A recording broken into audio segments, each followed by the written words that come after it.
Good morning, REC Nation.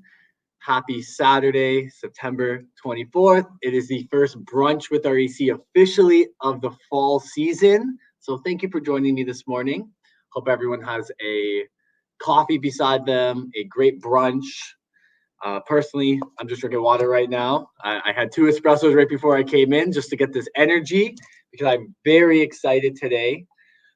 Before I introduce my guest for this segment of Brunch with REC, did want to introduce myself. So usually you see Jazz and Simeon here one episode of the month. They go over more of the macro movings of the market. Last Brunch with REC, they had Michael Saraceni of the Keyspire Group on, and they did a market recap as well as a market forecast. So they go over the macro. What I do is I go into the micro. I go into the everyday investor, their experiences, their challenges, and it's real stories from real investors. And today we have Stephen McDonald joining us, who is a dear friend and a past investor with REC Canada. And I see Stephen right here. Stephen, thank you for joining me. How are you doing today? I'm doing great. Well, Tyler, how are you doing? Not too bad at all. I'm in the office. It's quiet today. Usually we see Jazz and we have the team here in the office running around, and we have our media team who's always filming, and it's usually very busy. It's always nice on Saturdays when I do the Brunch with REC because usually it's just me in here. So it's a little bit quiet. I take up, to be fair, most of the noise during the week while I'm on the phones. As you know, I call you here and there, and I walk around a lot, and I'm sure I disrupt a lot of people, including Nikki, who's in the background right now and on the ones and twos. But it's fun, but it's good to have this empty office and have this conversation here with you, Stephen. And my segment again, Stephen, is called Real Stories from Real Investors. And essentially what we're going to be having a discussion here about today is your history of investing, your big why. Why did you get into investing? And kind of some of the challenges and next steps and things that you want to potentially invest into, or areas that you're noticing. It's going to be a very fluid conversation, and thank you so much again for joining me. Oh, well, thanks for having me here, Tyler. Yeah. You asked how investors get into what they're doing, and really it's funny because I still consider myself a novice investor, even though I've been doing it for 7 years. There's always so much to learn, and but the biggest thing is this is how it started. You introduced me as a veteran, and that's true. I had a long career in the Canadian Forces. I loved my career in the Canadian Forces. I learned so much. I loved serving my country, and both my wife and I are Canadian Forces veterans. So we had a great career. We loved it. We raised our family. We lived in almost everywhere in Canada. We went overseas, learned a lot of things in life. I mean, we've got a great perspective on the world out there. So as I'm approaching the end of my career, which was in 2018 was when I was going to retire. So about 2016, I thought, everyone needs a purpose. And it's funny that I say that because I was having we had a meetup about a week ago with a bunch of other investors, and we met this woman who was a retired teacher, and that was her message, was like she realized that she needed a purpose in life. And I said, "You're absolutely speaking my language," because I came to that realization even before I retired. It's like when you retire, the biggest thing that people have when they retire is like, what do I do now? I was whatever. I was a soldier, or I was a lawyer, or I was a doctor. And then you retire and it's like, now what? Well, how do I define myself? What do I do? What gets me up in the morning? So I was searching for something. And I feel like, the quintessential retirement is getting a cottage and putting your feet up by the water. But, if you don't have anything else that really drives you, it does get stale, right? That's true. I have a friend of mine who is retired, and he posts on Facebook, and he posts every golf course that he's been playing on, and basically his goal is to play in every golf course across Canada. But I mean, if that's his purpose, then he's got something to do, right? But I just couldn't see myself playing golf every day. I love golf, but I mean, and I like being active. But it's like you got to have something else. You have to have something that drives you, something that keeps your mind going, something that that you move forward with.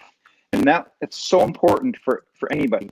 Now, you're in the prime of your life right now, so you've got a great purpose. Thank you. I mean, your purpose is here. Well, first of all, your purpose is you work as a real estate professional. Yep. You're raising a family. You're a great dad, great husband. So you've got great purpose. Thank you. You're welcome. It's amazing though that when you start to realize that, what is going to be my purpose when I retire, and that hold so on I'm one driving second, in my Steven. car. We're just hearing a little bit of static on your end. So let's back to that. maybe potentially let's just take off the AirPods and let's see if it just switches it to like the regular mic. That helps. Let me get these out of the way. But you know, thank you for saying that I'm in the prime of my life. I actually, with the two little ones, I feel exhausted more than I did a few years back. But you know, it is true though what you said about purpose. It's something that I find a lot of our REC insiders, the big why of investing, obviously other than building that financial freedom and the ability to create your own path through investing, it's to have fun and to have purpose in what they're doing as investors. And I have these conversations a lot with REC insiders, and it always stems, I feel like, from making a transition, either not finding that validity in what they're doing on the day-to-day basis and they want to offset their energy somewhere else, or they're at the point like yourself where you're at the the doorstep of retiring and you wanted to find your next chapter. And I think that's great hearing it from you yourself, because you're doing it right, and it's so encouraging. Yeah, and it sounds a lot better. The static. Does. Oh, good. I'm glad the static's gone. So here's where the transition happened. So as I said, I must have put it out to the universe, and I said, well, what am I going to do when I retire? I'm driving my car one morning, going to work my last posting was actually, where is it? Canadian Forces College. That's where which is here in Toronto. And driving to my car, and I hear Scott McGillivray come on the radio, and Scott McGillivray says, "Hey, I'm giving a free lecture on investing. I'll teach you how to invest." I thought, real estate investing. Well, I mean, sure, I'll go to the free lecture. Yeah. So when I got back, I went and I talked to my wife, Irene, and I said, "Irene, would you like to go see Scott McGillivray?" And she said, "Yes, let's go see Scott McGillivray." So we went to see Scott McGillivray for a 2-hour session. Yeah. And he convinced us, "Hey, take my 3-day course." Yeah. And that was the thing that got us started. Now there's a number of people out there that give 3-day courses on investing. Yep. And they're really not that expensive to do. So anybody that is thinking about getting further into real estate investing, take the 3-day course. It's such good value. And whether you take it with Scott McGillivray Keyspire or whether you take it with some other provider, you're going to get about the same kind of thing. But what it does is it gives you those tools that you kind of have been lacking, and that knowledge that you've been lacking, like to say, I really want to be a real estate investor, I think, because I've heard so many people say, yeah, you make good money at it, or it's it's really not that hard to do, and you think, but I don't know where to start. So that's why a 3-day course gave us a great start. It got us thinking, and there were some real aha moments in that course, such as determining leverage was so important, and like, well, yeah, using debt properly was so important to understand, and not being afraid to use debt. And I think that's one of the things, is that once you get that knowledge and that confidence in saying, I think I can take out a mortgage for hundreds of thousands of dollars, and I have confidence to do that. Now, most of us are okay buying our own house, because that's okay. I know I'm going to be paying the bills on that. But when you're when you have to live somewhere, something for an income property, it's like, well, I'm going to take out that money, and then I hope that I'm going to get the income necessary to pay down that loan and pay those bills. And that's where the doubt comes in, and the fear. And that's why when you get trained, when you have a little bit of experience, when you ask people to help you out, and that's the other part of my story, is how we started was, and you know this because you were part of the story. Yeah. The very first investment that we did through our real estate investing was with REC. and you were the lead man on that because you took us to our first condo, and it was a pre-construction condo in downtown Toronto. And I don't know if you remember this, and because I do, because that was probably, Stephen, one of the busiest I've ever been, was during those 30 minutes of coordinating all the Key Squad members to get to the presentation center because we were in Toronto. That was where the summit was.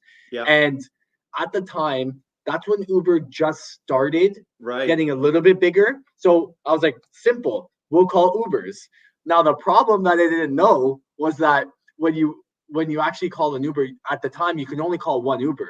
And we had probably about 30 or so Key Squad members who wanted to go. So I had Jazz's phone, Simeon's phone, Simon's phone at the time, my phone, and we were all just together, just calling Ubers. I was organizing it, and it was a great experience. And in regards to pre-construction, that purchase was phenomenal, right? And we'll talk about the the process of it, and how passive it is as an opportunity. But what you and then put a star here, which is assembling your all-star team. And essentially that's kind of what you touched on, which is what I think a lot of people should do if they haven't already, which is go to some of these information sessions and learn from experts and learn from other investors like yourself, and try to, if you can't get anything, even their strategy, at least know who they're working with. And if the people might not be right for you, but assembling your all-star team, I think, is so critical in everything that we're doing in life, but more kind of boiling it down to real estate investing, connecting with the right investment specialists, mortgage brokers, JV partners potentially, contractors, cleaners. All of that is really important. And going to these weekends is a good way to at least start that process. Yes, absolutely. We did go to a lot of meetups, and through that you network. Networking is incredibly important, and through that networking we met a lot of our power team. And they've been at different meetups, some with REC, some with Keyspire, some with other meetup groups. So I encourage people to there are plenty of meetups. You're going to be bombarded with that if on your Facebook and through the internet. Come to these meetups if you're interested in them. I say go to them because you'll always learn something. And so, we start off with one lawyer. We still have that lawyer. We use him for most of our stuff, but we also have different lawyers for different things. So, it isn't just one person you're building in your power team. You're building a power team of several people in different categories. We started off going to the bank to get a loan. Then we got smart and went to mortgage brokers. Yeah. And we've gone through, I think, 3 mortgage brokers at different times. And so because they're all good at different mortgage things. Brokers and you find one that you like, and you find one that does what you want. And that's the important thing. You talked about JV partnering. Well, the important word in that is partnering. A lot of times you're looking for your power team to be your partner, not somebody that's just a service provider. Correct. Because there's lots of service providers that just want to do a transaction with you. Yep. That's not what you want. You want somebody to know what you're up to. We looked for people that, okay, what are your goals? What's your investing strategy? What's your investing goals? What's your long-term outlook for this? And those are the partners that you want to work with. So we want our insurance people to know that. We want our lawyer to know what we're doing. Yes. We definitely want our mortgage broker to know how we want to buy the next property and the next property and the next property, because they can set you up so that you don't basically use up all your good credit. Because, yes. And they know which banks you can go to that, let's say they will allow you to have more than 5 properties, or some banks will only allow you to have 5 properties in their portfolio. Correct. So good mortgage brokers reach that financing wall. You push it a little bit farther down the But anyway, but the other important part of your power team that is sometimes overlooked, but it's incredibly critical, is your not mortgage broker, your property manager. Oh yeah. And if you have properties that are not like within touching distance of where you live, you need a property manager. And even if you do have properties within touching distance, sometimes you want to have a property manager. But we've had properties that were across Canada, and of course we did this because it was part of the trying to go and invest in different places. And you finding a good property manager is very, very difficult. It's tough. And really, every is. province has different payment structures and the amount of capacity that's on average that they do. And you have to understand it per province and sometimes even per city of what certain property managers do. Right. So in regards to your portfolio, so you purchased a pre-construction condo as your first investment. Yeah. What were the things that you liked about it? And then I'll ask a question in regards to, was there anything that you could have done, differently now that you've done it a few times? So in regards to pre-construction, was that an investment that you did like? Did you think that it is now that you've closed on it the right step to building your foundation with investing? Absolutely. In fact, I've encouraged people that I know that are wondering, what should I do with my first investment? The reason I like pre-construction and why it was good first investment was because you have a schedule of putting your down payment down. So it isn't one big, huge payment going in at one time. So you're able to do it in increments. Yep. Over a number of years, which really, really helps. And then by the time you do whatever it is, the 15% that you finally built up into it, because the 5% is going to come at closing. So you've built up that 15%, and then it's like, okay, good. And then you're waiting for that building to be built. But the good thing about it is you have to have a good partner. And we went through REC. REC is a great partner when you're looking for pre-construction, because they will walk you through it, hold your hand the entire way, and that was very important. You look. Yeah. Hold on one second. Let me. You keep going on this, Steve. Okay. Let me just click on the light. So it was very important that we had a good partner to hold our hand and show us the ropes and show us the next step. And so REC was very good at saying, okay, this is your next step. You want to make sure that you take care of this. Oh, okay, good. So we learned through REC how to do pre-construction. Now there are surprises there are some surprises that you may not be expecting, because at the end there's a big chunk of money that has to be laid down. Correct. At the end, and that you're not expecting. Part of that comes from the developer saying, well, it's going to cost you this fee to rent the place out. And it's like, oh, I forgot about that. Oh no, did you read your fine print in the contract? Oh, well, I guess it is there. Yeah, okay, I missed that. Yeah. So there are when you get to the end, when you finally close on the project, there's going to be quite a few fees. So just be prepared for that. But again, I say if you're a new investor, pre-construction is a very good way to go. Very hands-on. The only thing I would say about that is, don't put borrowed money into a pre-construction as a down payment, because you don't know when that is going to come to fruition. Yeah. So it's got to be money that you kind of have, or you're not going to be paying interest on initially, because you just don't know when. It could be 2 years down the road, it could be 3, it could be 4, it could be 5 years down the road. Yeah, and there's a few things, and that's a good point, because everyone has their strategy, right? With even getting the capital, and a lot of the times what I'm noticing in, for example, markets like this, refinancing, using a home equity line of credit, purchasing some active opportunities, ones that are already built, is a great opportunity, right? And you can capitalize on it today. You get a little bit of cash flow, especially with the price decreases we're seeing right now. Yeah. You get some cash flow, and it offsets some of this interest rate turbulence that we're seeing. Whereas with pre-construction, your funds are locked in there. Yeah. And that is something that for everyone who's looking to invest into pre-construction, it's very passive, hands-off. You have to find the right location, and we could talk about that. We have many videos talking about things that you need to consider, but do know that your funds are tied up there, and you have to be comfortable with it. In regards to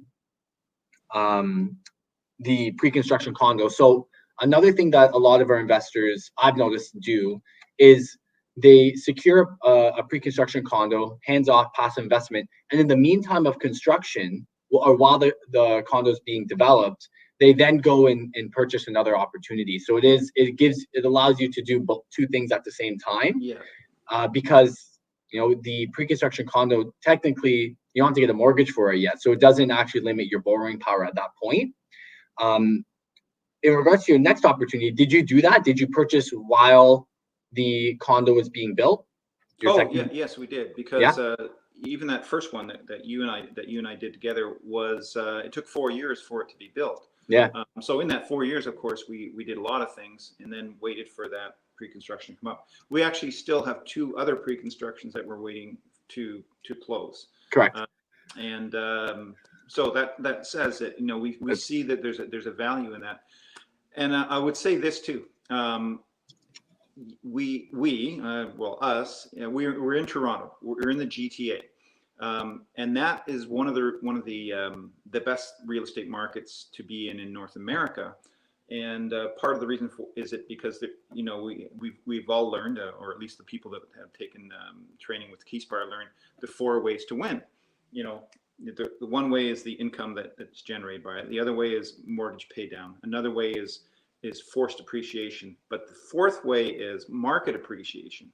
And there's no better market in Canada than Toronto for market appreciation. Even when you look at, well, the prices have dropped, and well, that's just because that's how real estate works. Prices go up and they go down, but they go up and down in an upward manner in Toronto. And we've also had 4. That's Jazz's line, by the way. Yeah. What does he say? The market goes up and down, upward. Real estate always goes up and down upwards. Yeah, and that's what he says. Yeah. And then another good one, which is true as well, especially when you're investing in the, you know, a market like the Greater Toronto Area, is, you know, it's not timing the market, it's time in the market. Right. And you take advantage of the growth. Do you have any like fundamental industries or fundamental aspects of a market that you look at? Like, we have some indicators for ourselves, but what do you look at to determine which market is right for you? And what we look at is proximity to transit. That's a big key, and we didn't always look at that initially, but we learned how important that was. And then you also learn how important that is personally. When you personally live somewhere in Toronto, you have access to really good transit. It's a big bonus. Oh, for sure.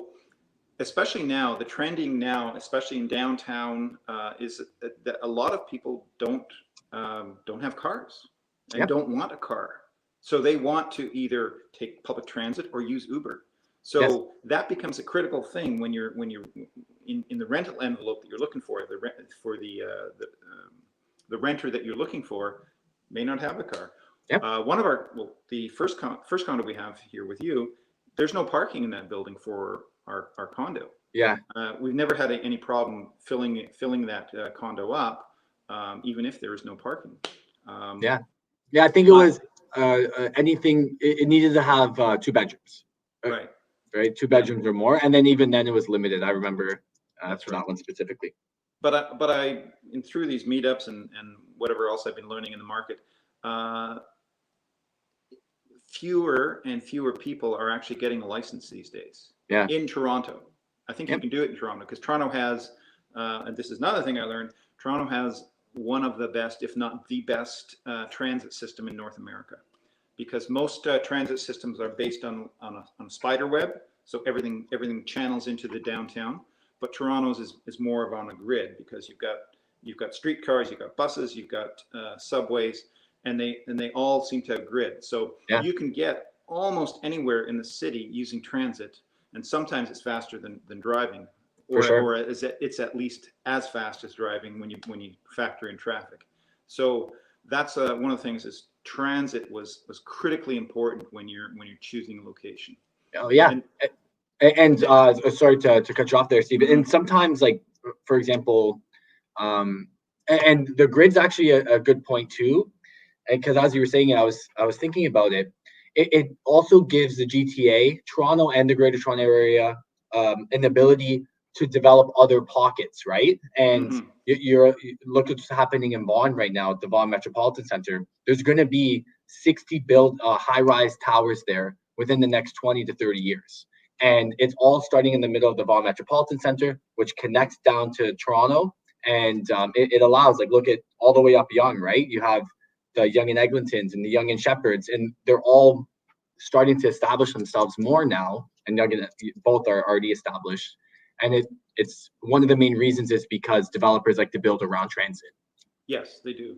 And you've got a transit-friendly municipality because you know that Toronto is actually investing a lot in transit infrastructure, which is good because you need that to grow. And they realize Yeah. everybody, Toronto is bringing in 150,000 people into the GTA every year. 150,000 new people come to the GTA every year. GTA. Right.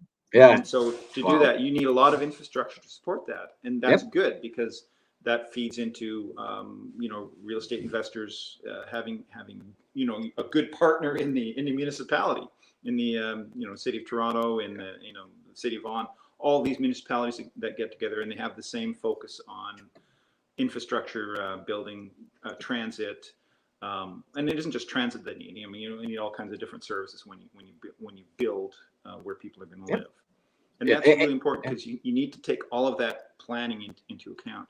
So you got a pretty robust planning and municipality in Toronto, in Toronto and in the GTA. For so sure. That's good to see. That's another one of the reasons why we can still bring 150,000 people a year into Toronto, into GTA.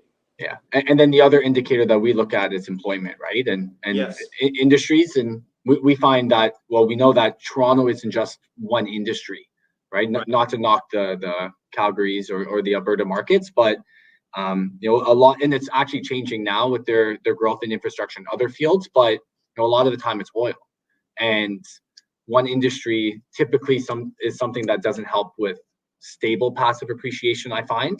Yes. Whereas when you diversify the amount of employment and the amount of industries, including tourism, in an area, that it does help, right? At least nobody has a crystal ball, but when it comes to the stable growth, it does seem like having transit and then stable, diversified industries in a market. Obviously, it helps lean in that direction, which we're going to have a little bit more of that stable growth. Yeah, and what you mentioned there in Alberta, we actually had a couple of properties in Alberta, in Edmonton, and we bought them just before COVID happened, and then COVID hit, which really killed the market. But then because we're in Alberta, if you remember, the price of oil dropped dramatically, and that really hurt the Alberta economy. So it was very, very tough for us to find people to get and these were brand new units. We had 4 of them, and it was very tough to find people. And we had a property manager that was a great property manager. They had wonderful administration. They just couldn't get people to come and rent our places. And then how'd you overcome those challenges? Well, eventually we were able to find. We got a different property manager. They were able to find renters. Everything was going well. But then we thought and this was one of the reasons. Then, unfortunately, that property manager was pretty good, sold their business to another property manager, which was not as good. In fact, terrible. Yeah. And so that was one of the reasons that we decided to sell off our Alberta properties and bring that money back to the GTA, because it was just, we had very little control over what was going on. And it was not a good feeling. And we also thought that because of the growth just wasn't as great as it was in the GTA in Edmonton. It just isn't there. I mean, it's still got pretty good growth, 3 to 5%, which is the average in Canada. But in the GTA, the average is more like 7 to 9% per year. Yes. And over. I mean, we're probably not going to see that this year, but that's okay. Yeah. Last year, it was like 19%. So we've also seen 5 years of like 15% plus growth, like year over year, right? We had a really big luxury as investors over the past few years, right? With a tremendous growth, and it was more or less, I think, that Toronto is also establishing itself, or the GTA is establishing itself as a world-class area where people want to come, where people want to visit. They want to work here, they want to rent here and buy here, right? So it's more of the establishing itself, and the whole world's going through this turbulence right now. So that's right. It is something to note in regards to other markets, because I believe you have also invested in some U.S. markets, right? Yes, we have. Actually, it's a question that I hear a lot, which is, one main thing is the challenges of securing finances. Yes. What was the process for you, and how did you secure financing for these opportunities? Well, we partnered, and I want to talk about partnering later, but we partnered with some experienced real estate investors who we met through Keyspire. Mhm. And they had been in the U.S. On several different projects, so they had a little bit of experience in the U.S. One of them also happened to be an accountant, even though he didn't do the accounting for it, but he was an accountant, so he had a little bit of knowledge about what the issues were when it comes to the tax implications, right, for cash flow too. But what we encountered was he was able to find, he and his wife were able to find a project that was where the seller was willing to do seller financing for 2 Nice. years, Yeah. which allowed us as Canadians to go in and buy that property. So we just had to come up with the down payment, and then the financing came actually from Canada to buy this property. Yeah. Okay. But that's unusual. It's a little unusual because Yeah. we didn't get like normal financing, which you would hope to get through a bank in the US. So anyway, that's how that worked. And the only problem we had with that is it was a great property. It was in Indianapolis. It was a 14-unit apartment building, and we got it for, believe this, $650,000 US. And it was a nice neighborhood. Yeah. We had a really good renter profile. We had great occupancy. I'd imagine cash flow was okay then. Cash flow was great, but here's the problem we had. When we tried to get normal financing from a U.S. bank, for whatever reason, that 14-unit building did not fall within what they would think of as a property they're willing to take a chance on. So they'll give you financing for a house. They give you financing for maybe a duplex. They'll give you financing for something that's 25 or 30 units, but something that was 14 units, that didn't fit in any category that the banks were looking at. And our partners went everywhere to try and get financing. We couldn't get it. So unfortunately, we ended up having to sell that property so that we could pay the seller financing. Yeah. And we still made a profit on it, but we were really sad to see that go because it was such a great property. So the financing was difficult in the U.S. because we didn't have we were in a building that wasn't the right category. Fast forward to today, we have partnered with those investors again, and they have a project down in Savannah, Georgia, which is a short-term rental. And so we partnered with them on the short-term rental. They were able to get financing, no problem this time.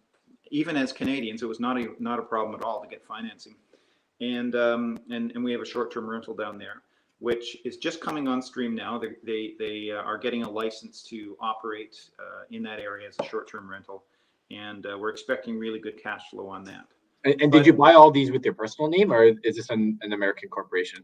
No, we went through our corporation. Is it American or Canadian corporation?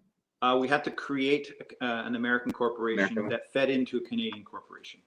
So it was a bit complicated, and I still don't even entirely understand the structure. I have a vague idea of what it is, but that's the other reason why you get a good accountant. Yeah. So talking about all-star team. I thought you were going to talk about an accountant when you brought up the property manager, because I think sometimes the accountant is the forgotten piece. It's so important. Working with a really good investment savvy accountant is so important.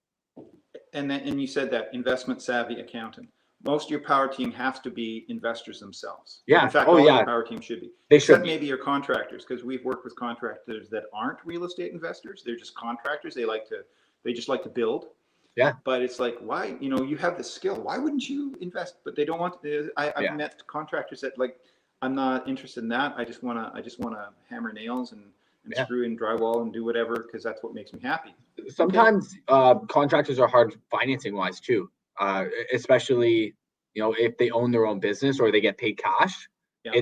It's hard to actually secure anything, and then there's always ways, right, through joint venture partnerships and things like that. Yeah.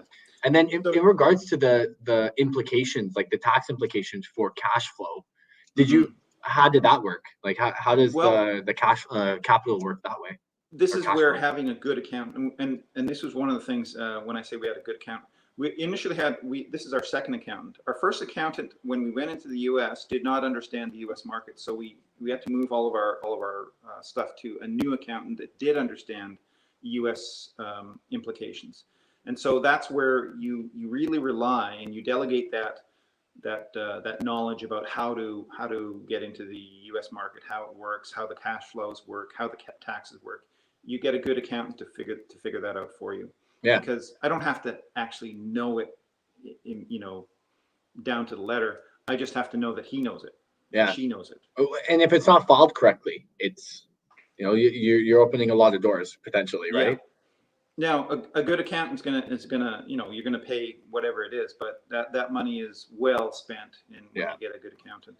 And then you have your back end plan built with the accountant as well as the mortgage broker. Yes. And it would be nice if they both spoke to each other as well. Sometimes they do. Sometimes they do.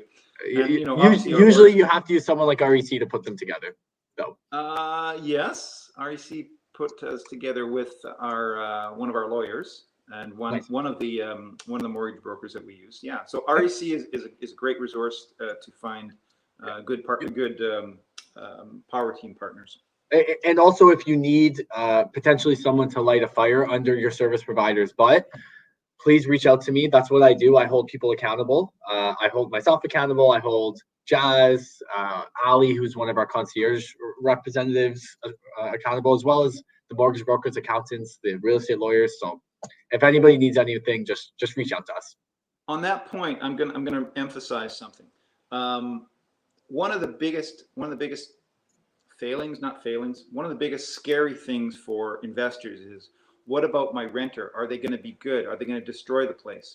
Okay, so I don't consider myself very good at finding good tenants, so I delegate that. In fact, I delegate that to you, because you guys find excellent tenants, and even though it costs a month's rent or a month and a half rent, it's well worth it, because down the road, if you have that tenant for 1 year, 2 years, 3 years, if you've got a good tenant, everything else.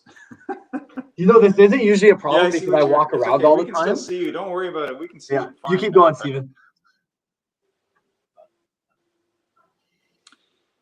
Yeah. So when you go to like we've gone to you guys to do part of our property management, which is find us a good tenant, and we'll pay those fees to get that done. Yep. And that's really money very well spent. Yeah, and we actually have two. And sorry for cutting you off. Actually, you finish your point, and I'll talk about. No, I was going to say that's money well spent, because so many people that I've talked to say, "Oh my God, we had the worst, we had the worst experience. We had the renter from hell," and it's like, oh, okay. So I don't have those stories, because I get somebody to find good renters for me, which is REC, and thank you. And we've been so happy with that, and I would recommend anybody get a professional to put your people in those rental units, because that's going to save you so much pain and suffering. And I think, and I actually really appreciate that, Stephen, because the concierge division is something that myself with Jazz and Simeon created, and one of the main points was helping landlords find the right prospective tenant for their properties. And we have actually two services in the concierge division, and one's the hands-on approach and one's the hands-off approach. So the hands-on approach is the one that you were speaking about, which is paying a month's rent, which is the fee, having one of our handful of rental specialists, boots to the ground, handle everything from drafting the verbiage for the listing, getting the right market analysis for the lease price, photos, showing the prospective tenants to the home, screening them, drawing up the lease. So that's a hands-on approach. That's 1 month's rent. But we also have the hands-off approach. And it is one that I think that a lot of our REC insiders, if the property is close enough to do, or wherever you're purchasing, I do implore a lot of our REC insiders to use the hands-off approach, which is essentially, it doesn't cost you anything. It's a value-added service we have at REC, and it's doing the beginning and the end of the tenant search. So we'll help you with the rental analysis for what the prospective rent or what the rent in the market is for whatever the home is. If it's a 3-bedroom, if it's a 2-bedroom condo, whatever it is, we'll do an analysis on the lease price in the market, We'll help get a fresh set of eyes on the listing itself with the verbiage, and we'll tell you where to list it.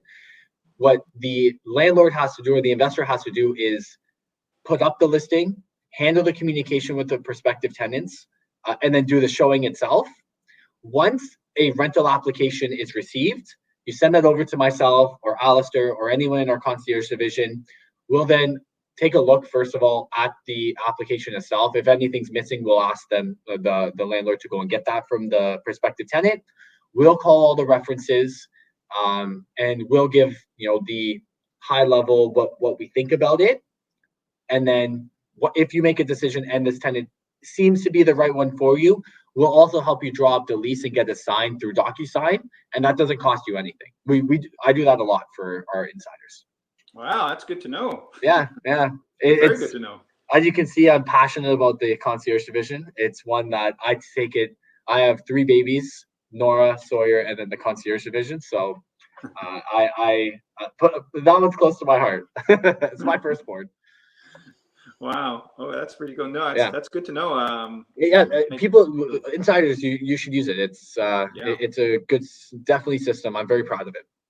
Right. Well, now use the hands-off approach on the next one. Yeah. Once you get an idea of what your properties are, we will probably be doing that. Sure. Yeah. It's a good way to dip your toes in the water of how to find a tenant, but not having that feeling of responsibility to do everything and to be overwhelmed. Mm-hmm. And yeah, especially with condos are like, to be a landlord in a condo, and I know I'm kind of jumping back and forth, but how hands off it is to be a landlord for a condo is something that it's such a passive investment, right? Like I have a condo in London, and I've gone to the condo 2 times, I think, this year, just to check in and say hi, drop off a bottle of wine. We had the dishwasher not work one time. There were some problems with it, and all I did is I just used the concierge division, which is myself and Alistair. Alistair found me a technician for a dishwasher. I called them, and then they went the next day to go take a look at it. And it's such a hands-off passive investment, and the concierge division does help with some of that work. So in regards to kind of markets, and I do appreciate your time, Steve, and this is such a good conversation. I need to have you on again for another brunch with our EC. In regards to what you're looking to do next in your portfolio, what are your next steps? Like, what do you and Irene have planned? So you have to take into account what your why is. Our why was always, we want to create a legacy, but we also wanted to teach our kids how to do this, because we didn't know how to do this until 6 years ago. And then when you learn how to do real estate investing, it's like winning the lottery. It's like, wow, a big secret has just been revealed to you. Now you want to help everyone else that you know. Yep. So that's where we go now. Is we're looking for properties where we can, my daughter Samantha, we just bought a property with Samantha, and it's actually the house that I'm sitting in right now. Yeah. Now that's probably at some point we'll probably fix it up so that the basement becomes a rentable income unit, all legal and everything else. But then when we move on to our next property, it's like, okay, Sammy, you're going to take the reins on this next property, and we'll be your partners in that as well. But more than that, we've actually talked to even my nephew, who now lives in Toronto. Yeah. And he comes to us for advice on how do we buy real estate. And so that's been my focus now, is helping the people that are close to me and the people that I love, the ones that are in my family, and the ones that are in my extended family that aren't even blood related to me. We have a couple of friends that are immigrants from India, and we met them through our 2 daughters, who they were the roommates of our 2 daughters when they were living together. And they've become our adopted, as you know, you're one of the adopted children. They've become our adopted children too. And so we've been helping them understand. And they just recently bought a car, which we helped them, understand how to buy a car in Canada. Mm-hmm. And by the way, it's very difficult to buy a car right now in Canada. Oh, there's no inventory. So anyway, that's another. It's better to get a brand new car than to buy a used one at this point. Yeah. So we're trying to, give advice to our friends on how to do that. But for us, we're looking at, good properties in the GTA. We're looking for properties that will either cash flow or cash flow neutral, so that we can, we can pay the bills. Yeah. And at this time, we're kind of a little bit, I would say, our finances, I wouldn't say tapped out, but they're at the point where we've kind of got to the end of our not the end, but got to the point where our finances were kind of waiting, because we have a treasure chest right now, but that money is all spoken for projects that we've done previously that require payments coming up. So we have a couple of projects that are supposed to come due to give us some cash flow, not cash flow, to give us some cash, which then we can use for our next projects. But our next project is probably going to be something in the GTA, something that has dirt underneath it, because I don't know if I necessarily want the next project to be a condo. I may want to. You got to diversify, right? Duplex or a multiplex, and do that in the GTA. So that's where we're headed with that. Yeah. So there's so many different options you can have in the GTA. So many. Oh, I mean, I don't mean just the GTA, but anywhere in Canada. So many different options that you can have. There's so many ways you can invest in real estate. Yeah. It's even not purchasing the property, right? Investing in like REIT style investments or land development types of opportunities. So, I mean, one of our investments is into a hotel in Buffalo. That well, I won't talk about that one. That's a different type of investment. But anyway, yeah. But we've also done syndicated mortgages. And we have done land development. We still have a land development deal that we're hoping to come to fruition. But syndicated mortgages is another way that you can do investments. Yeah. It's not my favorite though, because I like to control our money and have control over it. If you do a syndicated mortgage investment, you basically have delegated control of that money to someone else, and you're waiting for them to figure out when they're going to pay it out. Yeah. And don't necessarily like that. I like to be able to, like, an opportunity comes up, I can use that money, or I can cash in that money and go into this next opportunity. Yeah. Yeah. So that was one of the reasons why it was lucrative enough, but it just didn't give us a timeline that we wanted. And then with how you've structured the syndicated mortgage, does it pay out like quarterly, or does everything kind of get into this pool, and then at the end of the investment term, you then get the whole proceeds plus your capital back? That's how we were structured for that one. It was at the end of it, you got everything. Yeah. So the problem for us was we had a date that it was going to end and it was going to pay out, but then the project said, hey, would you like to extend that for 6 months? And no, actually, we don't even have to ask you permission. We're just going to extend it for 6 months. Yeah. And then we're going to extend it for another 6 months, because it says that we can do that in the contract. So, I mean, basically, we were looking at an extra year, but we needed that money for something. So we said when it was extended for another 12 months, we said, no, we want out. And it was difficult to get that money out. Yeah. Yeah. It's tough, right? Which is why you diversify. You have to put your eggs in a bunch of different baskets, but when you have someone else controlling the funds, it is tough for sure. Yeah, and that's the other thing, is it's okay initially to allow that, because it's just another way to invest. But when you get a little bit more confident in your own investing knowledge and your own investing strategy, then you want to be able to control what you're doing. And that's where we're at now. So we like to have control over what we're doing, because we've had it where we don't have control over it. And there's still a couple of investments that we don't have control over. We'd like to get control, we'd like to get those investments paid out to us so that we can put it in something where we do have control. Yeah.